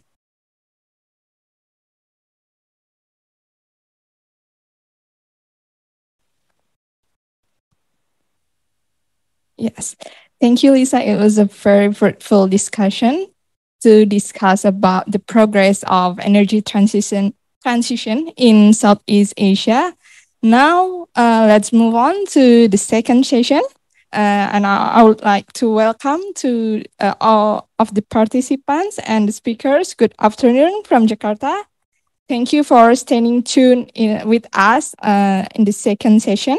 I'm Farah Fianda, Green Economy Program Officer, and will be moderate for this second session to discuss about the state of coal financing and potential energy transition financing in Indonesia, especially from the South Korea and China perspective. So, as Fabi mentioned earlier, the East Asian countries like South Korea and China is the biggest coal financier project in Indonesia, and also have an important role in Southeast Asia energy investment. For instance, like the Surya power plant, one of the largest coal power generation, has confirmed to expand more gigawatts, which funded by the South Korea and China. However, the good news is comes from the China and South Korea. Last year, they announced to end new coal overseas related project. And with this new commitment, how's the impact to Southeast Asia, particularly in Indonesia? And we want to see, is there any opportunity to shift the coal investment to renewable energy deployment for the next decade? So we already have our speakers here. Yes, Dongjae, from South Korea, and Isabella Suarez to represent from the China perspective. Can you hear me clearly? Yes, okay. Now I would like to welcome the first presenter, Dongjae Oh. Yes, Dongjae is the Oil and Gas Finance Program Lead from Solutions for Our Climate. And he joined the SFOC in February 2020, and he has worked on various projects, including the ending South Korea ECAs, or emission control areas, financial support for overseas coal power. And he also involved in campaign to induce almost 90% of the country's market to not investing in coal power project in Korea. Dongjae, yes, you have 15 minutes to share your presentation.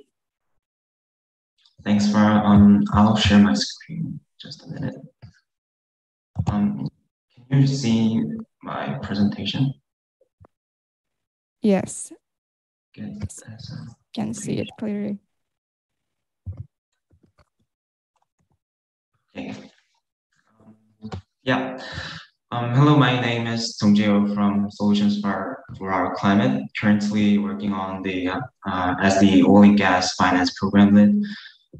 At today's presentation, before we get into the specific coal and oil and gas investment status at Southeast Asia and Indonesia, overall fossil fuel financing landscape of Korea will be presented starting from coal finance, which ended in 2020. Challenges of fossil fuel financing pose various threats, not just for the climate crisis, but for financial risks to both for Korea and Southeast Asia countries, including Indonesia, with very complex dynamics. This is where also potential opportunities can be found. I hope today's presentation could support your understanding on the landscape of Korea's fossil fuel investment. Before the Korean government's moratorium on coal plants in 2020, Korea was one of the last drivers of coal financing. As you can see, Korea was the third largest coal financer globally, following China and Japan. For the last 10 years, Korea's coal finance was concentrated on the Southeast Asia region, specifically in two countries, Vietnam and Indonesia. 87% of South Korea's coal finance went to two countries, enabling Korea's engineering and construction companies like Doosan Heavy to win the EPC contract at the Vietnam and Indonesia. Among them, the last two coal projects went ahead despite severe criticism over their profitability. In 2020, Korea Development Institute, the National Research Center, warned that its pre-feasibility research on the both for Java 9 and 10 plants, which is located at Indonesia, and for the Vungang 2 projects located at Vietnam, that KEPCO's rush for Indonesia Java 9 and 10 and Vungang 2 will cause massive financial losses to KEPCO because of the high cost due to the higher bar on environmental regulation, both regulated by OECD and the local environmental regulations.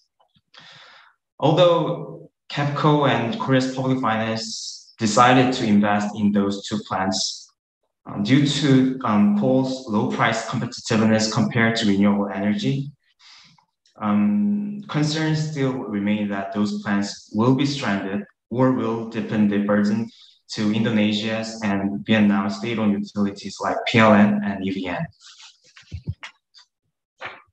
In the meantime, Korea finally announced the moratorium on coal finance in April 2021 at the climate summit hosted by President Biden, a few months after deciding investment on controversial two coal projects I mentioned above. After the moratorium, as coal isn't the only fossil fuel, the scope of the agenda should be expanded to overall fossil fuel energy, as they emit a lot of greenhouse gases like coal does. So gas and oil should be expanded. Particularly liquefied natural gas, which is called LNG, which is framed also as a bridge fuel to renewables, needs to be handled. Often promoted as comparatively cleaner than coal, it still emits about 78% of coal when value chain emissions are considered. Considering methane's high global warming potential in short time frame and urgency to cut methane emissions, gas is important as coal. International Energy Agency's report last year on 2050 energy roadmap showed us that fossil fuels must rapidly decrease over the next decades. It means that as coal did, oil and gas investment nowadays also pose a huge risk of becoming stranded assets. So last year, SFOC did research on Korea's three major public finances oil and gas investment for the last 10 years, from 2011 to 2020, and ended up with this analysis. We thought that Korea's coal finance was big enough from our economy scale, but it turned out to be just the tip of the iceberg of fossil fuel investment. Korea's oil and gas financing reached $127 billion for last 10 years, which is 13 times larger than coal. We categorized the investment into three parts in accordance with the value chain of oil and gas industry, from production side to end use side, and learned that the investments were evenly distributed by the value chain from upstream to downstream. Also, we were able to unveil the overall landscape of oil and gas industries in Korea, who is seeking finance for overseas fossil fuel projects. Getting to know this stakeholders is important to capture those, is important because they are one of drivers of oil and gas investments of our public finances. For our upstream side, it's linked to Korea's domestic oil and LNG demand. So energy companies and state-owned gas companies were involved in such financing to import those productions. On the other hand, for the midstream side, Korea's shipbuilders like Samsung Heavy Industries, Hyundai Heavy Industries, or DSME were heavily involved as they are manufacturing the oil and gas carriers. As Korean shipbuilders are dominating the current global LNG carrier market, it's more linked to the global gas demand, specifically to global LNG demand. And last but not least, downstream financing was spearheaded by Korea's ENC, engineering and construction companies. By winning the EPC contract for refinery, petrochemical, and oil and gas power plants, Korea's ENC companies exported its products to various countries abroad. Looking back at Korea's coal finance was more focused on the downstream coal finance projects. Landscape of oil and gas, and it's quite complex and has a lot more dynamics than. We also looked at Southeast Asia's regional investment also. So $5.9 billion were invested in Southeast Asia region for the last 10 years, and most of finance gone through downstream industry, specifically on refinery and petrochemical projects. And Indonesia was the largest recipient among Southeast Asia countries, accounting about $2 billion. It could also be broken down by value chain, which refinery plants receive the most, and LNG terminal and gas plants are next. So that's our analysis for the last 10 years, from 2011 to 2020. As coal financing has ended and potential financing for oil and gas is rising as of now, specifically in Southeast Asia region, we need to look what's the upcoming fossil fuel financing from South Korea. It's all affected by both Korea's domestic energy plan and also by Southeast Asia's region and Southeast Asia region's energy plan. The former factor accelerates new oil and gas field developments, and the latter one would fuel our public finance and ENC companies to participate in the bidding procedure. First, I'd like to elaborate more on Korea's domestic energy demand factor, which is driving further upstream gas development projects. As of now, Korea is planning to replace coal with gas, as most of Southeast Asia countries. It's leading Korea's midterm gas demand right now. And as you can see at the right side, Korea's hydrogen scheme is highly reliant on fossil fuel, which should be reformed from fossil gas. As our government plans to supply 15 times as much hydrogen than now until 2030, it could also fuel further upstream projects. POSCO International is one of the conglomerates seeking opportunities in Southeast Asia. Starting from Myanmar's experience, they are expanding their portfolio to Indonesia and Malaysia.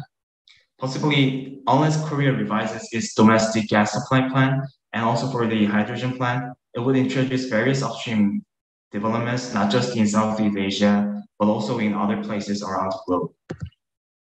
On the other hand, overall, Southeast Asia region's rising demand for LNG could also drive Korea's public fossil finance. My understanding is that, like Korea, most of countries are planning a bunch of gas power plants instead of coal plants. Vietnam as the leader, and Philippines, Myanmar has a lot of proposed LNG plants right now. At this point, the landscape is quite looks similar to Korea's overseas coal finance. KEPCO participates as a shareholder, and Korea's ENC companies are trying to join as an EPC contractor. The example here suggested is the Vuong 3 plant spearheaded by KEPCO and Samsung E&C in Vietnam. But there are still other plants being proposed in other Southeast Asia countries like Thailand. However, rushing into oil and gas could end up facing various threats both for Korea and Southeast Asia region. The first is the financial risks that coal and gas power assets will bring forward. Korea is now heavily exposed to the risks of fossil fuel, heading towards financial crisis of KEPCO, which is our state-owned utilities. For last year, as you can see, the increasing price of coal and gas became the main factor of rising electricity cost of power generation in here. But with fixed retail costs and the rising wholesale price, KEPCO is reporting massive deficits right now. And it became the hot potato in our domestic politics in here. It's highly responsible for Korea's high reliance on fossil fuels. Both for Korea and Southeast Asia region, as long as they step deeply down into the coal and gas assets, the risks would keep increasing as time passes and the price of renewables goes down. We should know that the price of renewables has already been cheaper than gas power since before 2020. The second challenge would be the gas lock-in problem.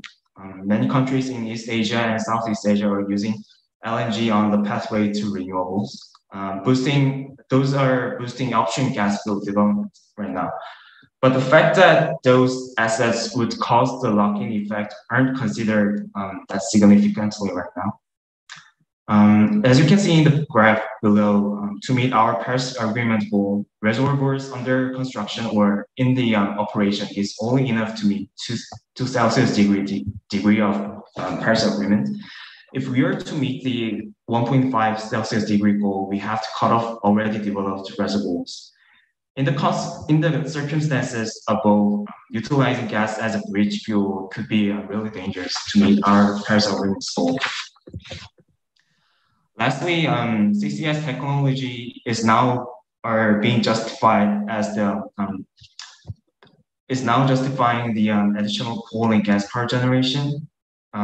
Is now happening in Korea and is kind of potential risk in also Southeast Asia region. But we should also note that it would just make fossil fuel more expensive without enough practical mitigation. Graphs here is suggested by Australia's CSIRO that adding CCS to coal and gas power would end up making such generation more unattractive and expensive. Also, the capture rate of CCS isn't efficient enough to make those capital investments viable. Considering that further energy is needed to power CCS plants and leading further emissions, relying on CCS is no more an excuse to extend the life of fossil fuel power than the real alternative we can take. So this is the last page. From the above challenges of fossil fuel financing and reliance on fossil fuel comes some recommendations below. For the coal assets already under operation or under construction in Vietnam and Indonesia by KEPCO and our fossil fuel, our public finances support, there's a lot of potential for both governments cooperate to step up with early coal phase out. So looking for various options to apply transition mechanisms to renewables on those coal assets should be reviewed, and the ways to execute those plans should also be scheduled. Secondly, to do so, the Korean government should first end its financing for further fossil fuel investment and step forward to renewable expansion, not just from Korea, but also at overseas. Third but not least, in doing so, CCS as an alternative to unabated fossil fuel plant can be the real alternative. We should go forward to cheaper, effective greenhouse gas mitigation options, not detouring to high risk for and expensive options. So that's all for my presentation. Thank you for listening. Yes, thank you, Dongji, for the very comprehensive presentation. Yes, I was also highlighted about the South Korea investment. Even South Korea has committed to end the coal finance project for the overseas region, but South Korea still give financing on the oil and gas sector that it will be impacted to the risk of stranded asset. Yes, right.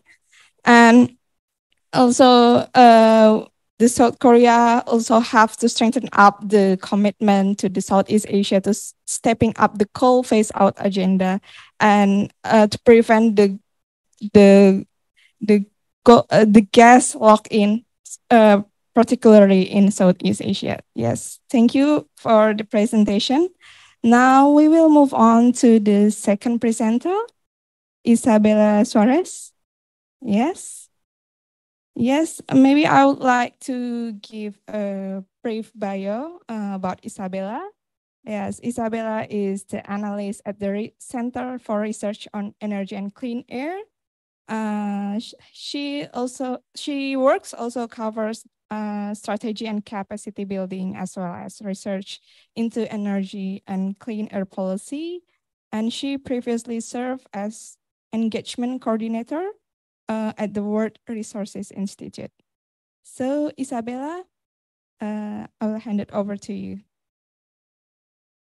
Good afternoon, everyone. Thank you so much, IESR, for the invitation and to my fellow panelists for the very engaging presentations. I just want to be sure that you're seeing my slides from, not from the presenter point of view. Is okay? No. I cannot see your presentation in full screen. Okay. Hold on.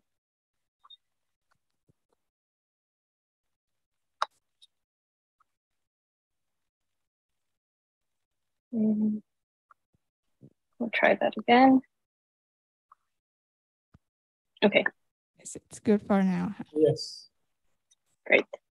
So once again, thank you very much. My name is Isabella. I will be covering the impact of China's No New Coal pledge, which President Xi Jinping announced in September 2021, so almost 1 year now, and signified a pretty significant pivot in China's BRI policy and overseas energy ambitions. I will take a more macro level approach, and I will also zero in on a few key information points on Indonesia, which was sort of a major economy or country that benefited from the BRI.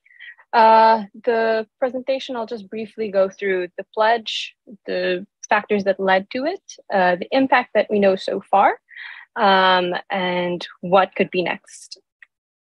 So, as we know, in September 2021, President Xi Jinping at the UN General Assembly included in his speech, quote, "China will step up support for other developing countries in developing green and low carbon energy and will not build new coal-fired power projects." And this was a very promising pledge that was sort of years in the making, but sort of marked this reversal. And so we started looking at the potential impact of this on the coal pipeline, particularly in Southeast Asia. There were questions around the exact scope of it. As you can see, it's quite, it's 6 very short words. But since that time, China's released 2 domestic policies that sort of cement and clarify the scope and how exactly this could look like. The first is the 4th 5-year plan on modern energy systems.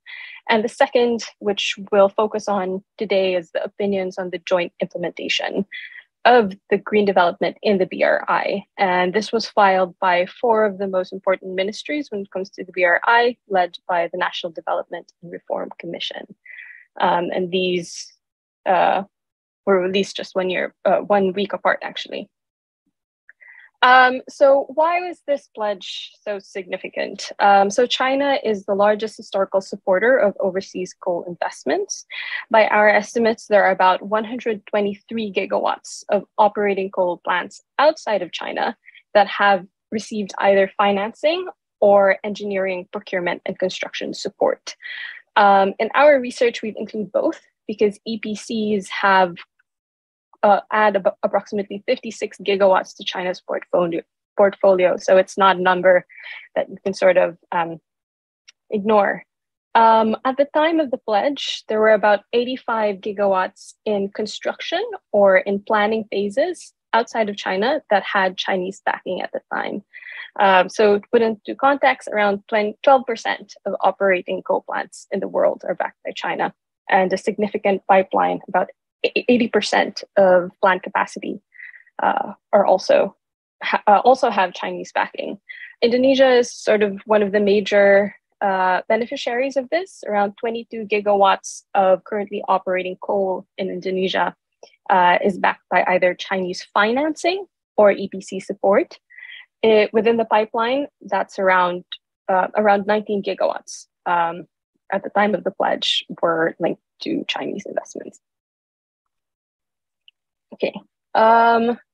So Chinese policy banks provided approximately $246 billion in energy finance between 2000 and 2020.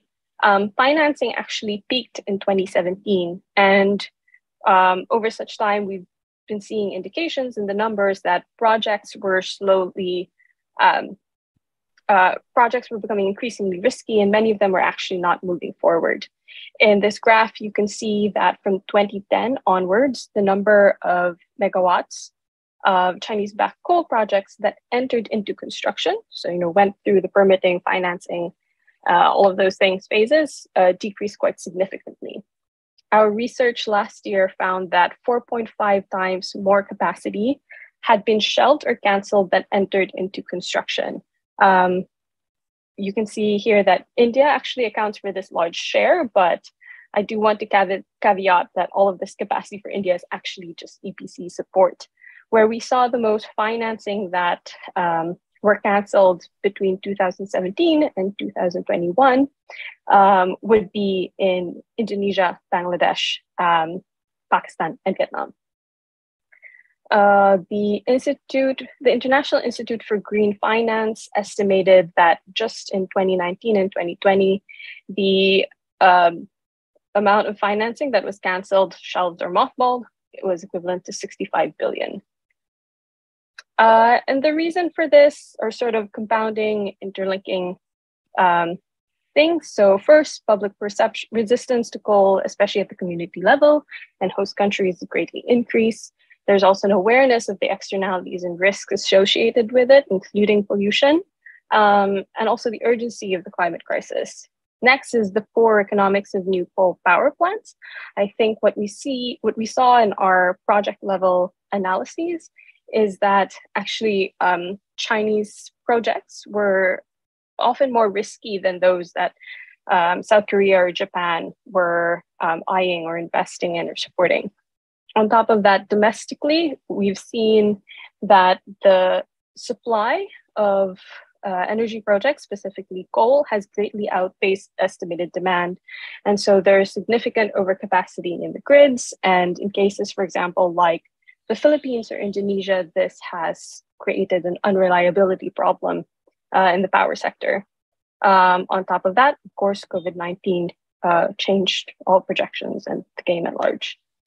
Next is changes in host country policies, and I'll go into this in more detail. But aside from new energy and power policies, policies to, for example, control pollution and quantify and control pollution, like emission standards for coal plants, have changed. Vietnam has just released a new QVCN. Indonesia revised its emission standards for coal plants in 2019. And this sort of adds an additional challenge for a new coal build. The last is the shifts in financing and RE. In 2020, Carbon Tracker was already estimating that solar and wind are going to be more affordable than new coal build.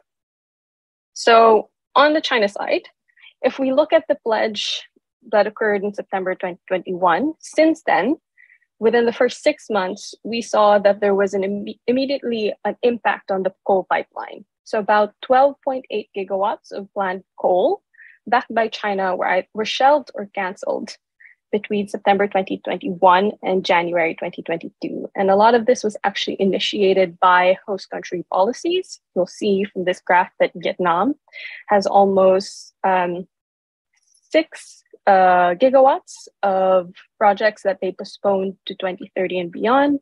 Indonesia also had quite a bit of projects that they removed from their RUPTL list. But there are certain countries, for example, like Bangladesh, where the coal developments actually happened on the other end, which is that several projects, around 2 gigawatts, entered permitting, and another 2 gigawatts received their environmental permits. So it's quite different. And I think, as my SFOC colleague pointed out, host country policies have quite a bit of stake when we're talking about overseas investments from countries like China and South Korea. Domestically, we also saw major players in overseas coal support align their policies with this new pledge. So one of the most significant is Bank of China, as well as Sinosure, and not included in this list is actually ICBC, but ICBC and Sinosure are both major providers of financing, as well as some of the highest underwriters for overseas coal plants historically. And in the case of Sinosure, their backing is a prerequisite for obtaining financing for Chinese banks. So this gives us sort of an indication of how seriously stakeholders are taking this pledge, even if for most part of the year, all we knew were those 6 words. Now let's go into the domestic policies that cement and further clarify what China's ban on overseas coal could actually mean for host countries. So the first one, the 14th 5-year plan on modern energy systems, is significant because it's the first time that the overseas coal ban pledge is written into domestic policy. It sets the tone for energy sector development within China, and we can expect a lot of that to carry over into their goals overseas and within the BRI. Notable is high efficiency, low cost renewables. There's also nuclear, hydrogen, and energy storage. System balancing capability, which I think is something that Southeast Asia countries many countries will face in terms of integrating more and more intermittent renewables into their grids. So that's a crucial point of potential support. One thing that is sort of worrying is that the country also proposes improving cooperation and connection for oil and gas development. They still find that they need this additional capacity. Their demand is still growing up, and based on historical trends, there's some potential for these technologies to essentially be exported into host countries who are interested in oil and gas developments. The second one that we'll look into, and that actually really lays more detail into the September pledge, are what we know as the opinions. And it went further than President Xi's pledge because it didn't just look at new build. That's the first point, that new coal plants were ordered to have a full stop. So anything without physical infrastructure or that do not yet have signed contracts, that's sort of key. Otherwise, it would be a breach of contract. So anything without signed contracts is up for cancellations. The use of build suggests that this covers both projects that have financial equity loan support as well as EPCs. The second thing that was notable is that coal projects under construction, Chinese parties are urged to proceed steadily and cautiously, which means if projects are extremely delayed or there's some difficulty in getting them pushed forward, or the economics have changed so significantly that it's no longer profitable or no longer makes sense from both China and host country end, these should be potentially renegotiated. The third, already constructed projects. So operating projects are encouraged to be green and have strengthened and upgraded environmental standards. And from an air pollution perspective, which is what we focus on quite a bit, this is notable because a lot of the operating coal capacity in host countries, particularly in places like Indonesia, Bangladesh, and Vietnam, they're built under host country standards for coal plants, which means that they emit quite a bit of pollution, or they're allowed to emit pollution way higher than what is required in, say, China or South Korea, Japan. And that has, direct implications for the population and the citizenry around coal-fired power plants.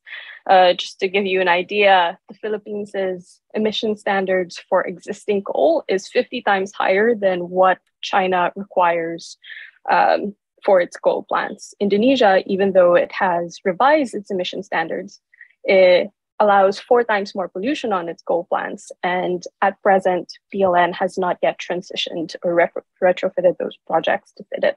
So on this third point, it'll probably be very limited, the number of projects that are engaged on this level, and it'll probably only cover equity-based support.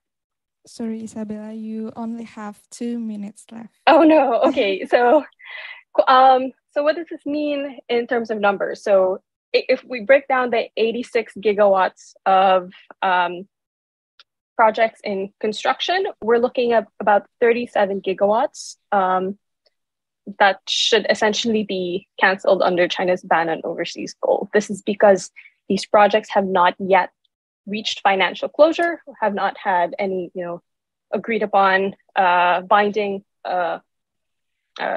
contracts. Next, around 29 gigawatts should proceed cautiously. And this is the breakdown you'll see by country. And I actually want to focus on this gray area.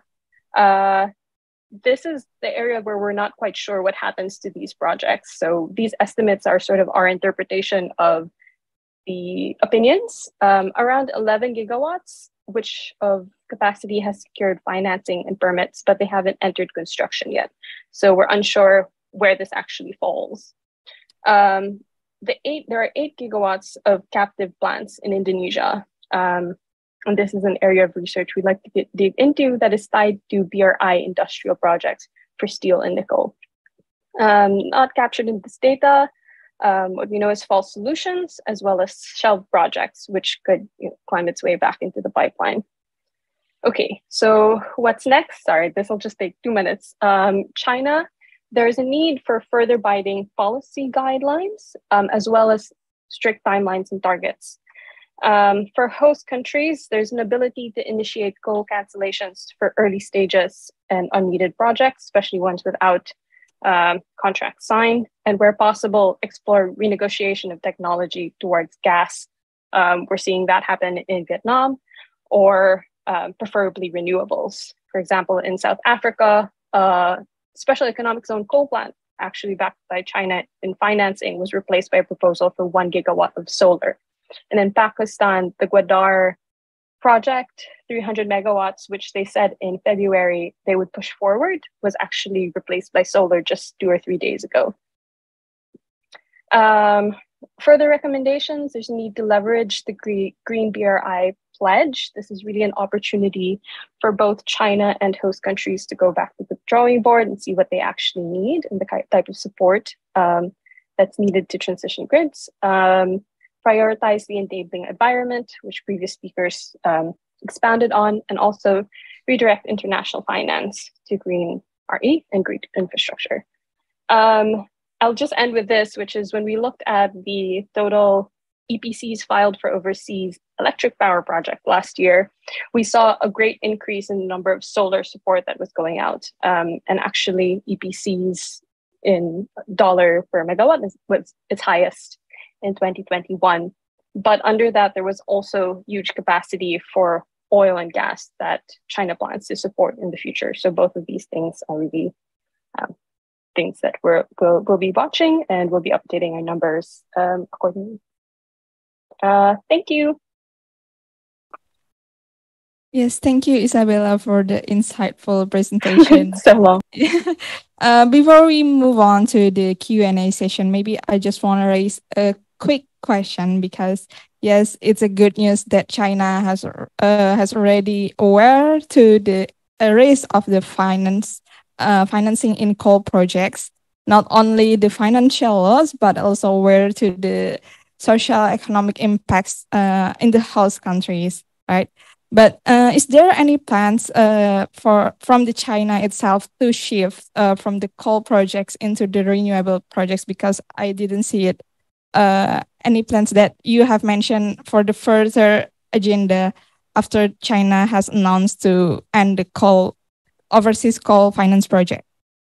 Yeah, definitely. So the first part of President Xi's pledge is actually key, which is that they would ramp up support for developing renewables and low carbon technology. So we're expected to see that. When we looked at some data on contracts signed by Chinese firm for equipment and procurement and construction, we saw a really big increase between 2018 and 2021, and a lot of that investment has actually gone towards renewables.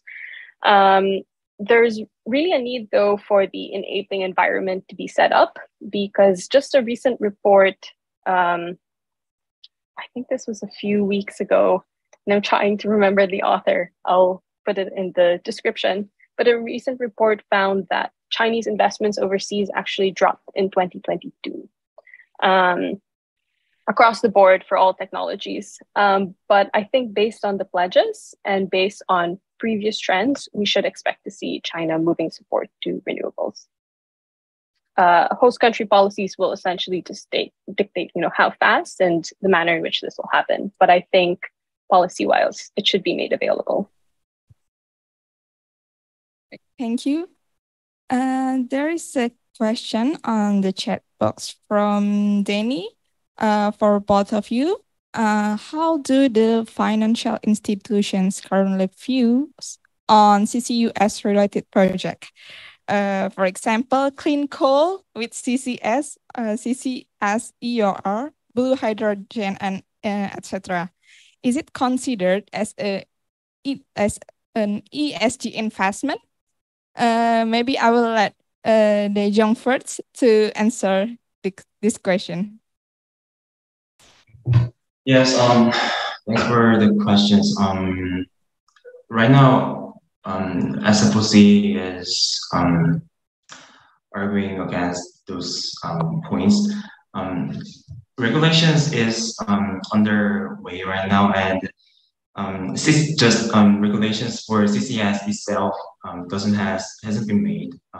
But our government's published its taxonomic criteria at the end of last year, which defines what is the environmentally friendly projects. In there, they defined the natural gas and the blue hydrogen with natural gas could be defined as the green projects for a while if the abatement method is fulfilled. So about the blue hydrogen, about 60% of greenhouse gas reduction target is fulfilled, is defined as the green projects.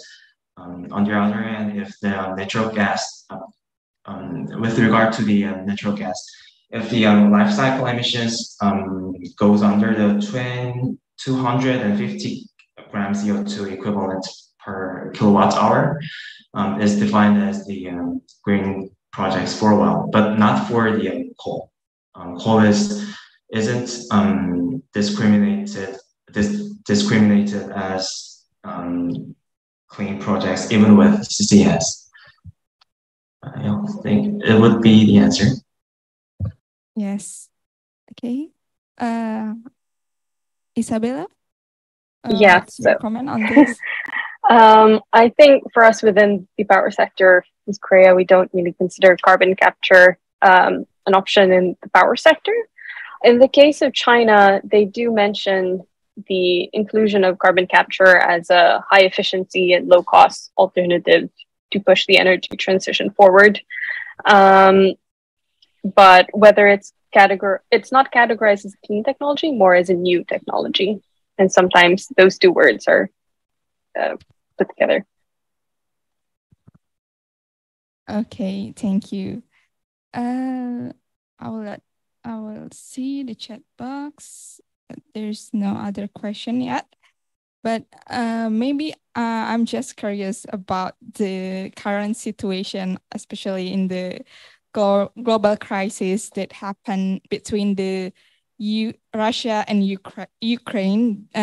Does it bring any impact to the related coal investment, especially for South Korea and China? Because if we see the European countries, they started to going to consume coal, even they have committed to shift into renewable energy. Are there any impacts about this crisis on South Korea or China on the energy policy, maybe? Mm-hmm. Okay, Isabella goes first. Thanks. Sure, Isabella, maybe you want to go first? Yes. So we've seen sort of this supply issue impact all countries essentially, and China is no different. Domestic Chinese energy policy is not my subject matter expertise, but our China analyst has done extensive research into this, and I can pop that description below. But the country did increase the sort of their carbon emissions in the first half of the year, and part of that is because they're burning more coal. How's about in South Korea? I think we should discriminate, separate the discussions from the investment side and the power generation side. For the short term, I think coal or nuclear could be the option we can take if there's an issue with the energy supply, specifically with natural gas. But for the overall investment side, we don't think that this crisis could lead our government to invest more on the coal, because it would lead our public finances assets could be exposed to those coal assets for several decades. But we see that as the energy security discussions rise in South Korea, there's some movement arising in the oil and gas industry to secure more upstream oil and gas development, not just for the securing natural gas for blue hydrogen, but for the natural gas itself. We don't see the actual trial for that, but our government is concentrating more on the giving message to the industry and the citizens that the government is carrying energy security than before. We think that would imply that upstream oil and gas investment could rise for several years, but there's a serious concern for that, because this crisis is just would last for several years, but the new investment for oil and gas specifically for the upstream gas investment would expose our both public finances, assets, and our carbon budget to be exposed for several decades. Okay, we have a few minutes before we end this discussion, so I will let the participants from Zoom, if you have any questions to our speakers. All right, because there's no other question and we already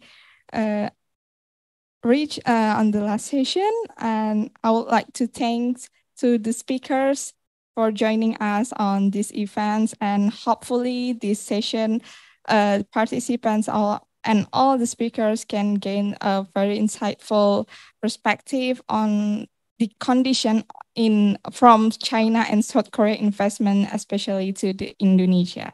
So thank you very much for this afternoon, and stay tuned with us until this afternoon. So I will hand it over to my colleague, Nashai.